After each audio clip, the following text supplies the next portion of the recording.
What's up, guys? This is Kyle from Wax Museum. I'm coming to you today with two really oddball vintage items that I don't have anything like this in my collection. Really excited to get them in. They're not worth much, but they're just really cool to me, so I am, like I said, happy to have them in the PC. This first one was listed on eBay as a 1970-71 Pittsburgh Condors. It said Charles Hentz, 1-of-1 proof from the Topps vault. And as I'll tell you in a little bit, and as I discussed on episode 130 of the podcast this week, there's a lot of incorrect information there. So let me kind of take it from the start here. This is from the Topps vault, so that was true. And if you don't know about the Topps vault, basically they took a lot of the old production stuff, a lot of the old, photos, negatives, paintings, all types of things, proof cards from the Topps archives, and they sold them online. So what you'll get is you'll get a certificate with a handwritten number, and then the item has a sticker that has that same number on it. However, you can't look it up anywhere. So it doesn't even identify, who this player is or what's going on here, which will lead to some confusion then, because what happened was this was labeled as Charles Hentz. Whoever previously owned it labeled it as Charles Hentz. Well, I'll pull up a picture, or I'll edit the video here to show a picture of Charles Hentz real quick. Okay, so you can see him, and this is the player that I got. Okay, now maybe if we need to do a side-by-side here, clearly not Charles Hentz. So I won't go through all of it on here, but luckily I had after I did some digging and came up with no results, I had a friend that was able to identify this as Ken Spain. I talked about him some more on episode 130. But this was also not a proof card. This is considered to be a transparency. And a lot of people call these photo negatives, but if you look, a negative, the image would be reversed. This image is not reversed. So at one point, I guess, it depends on the type of film or the technology at the time, they use transparency. So this would be considered a transparency, at least from all the research that I've done. So anyway, thought that was pretty cool.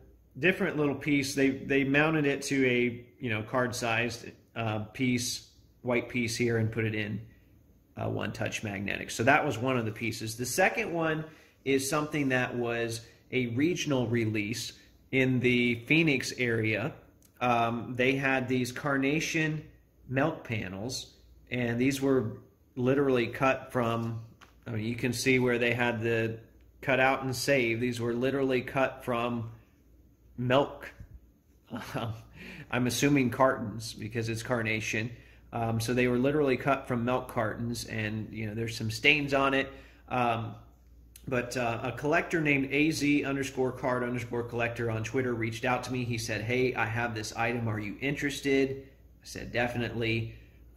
So I showed him an Amari Stoudemire patch I had, and we made a quick swap. Neither one of us, really knew values for the items we had. I just said, "Hey, look, I like what you have. You like what I have. Do you think that's fair?"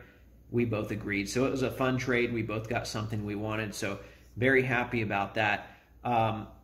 It doesn't mention anywhere on here the year.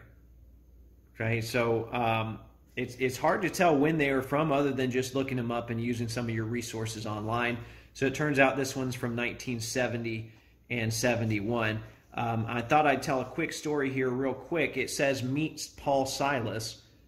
Well, I actually did meet Paul Silas in 2012. At the time, I was living in Charlotte, and I was going to some Charlotte Bobcats games. He was the coach. I had a friend that invited me to a meet the team type of event afterwards, and I was excited because I was doing the 1972 set, trying to get that signed, and Paul was in it. So my anticipation was kind of building during the game. Well, Paul Silas got ejected, so I was worried that we wouldn't be able to meet him after the game. But it turns out we did. I'll throw my photo up with him in this video so you can see that. Once again, that's from 2012. So he was super nice to us, super cool, even though he had been ejected during the game. And then I got my card signed here.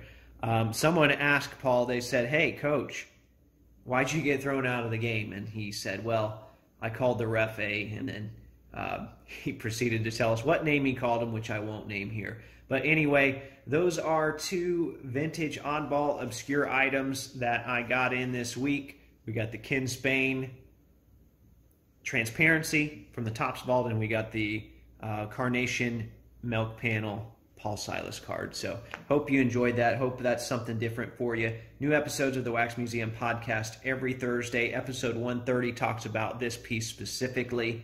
And I will talk to you later. Thanks for watching as always.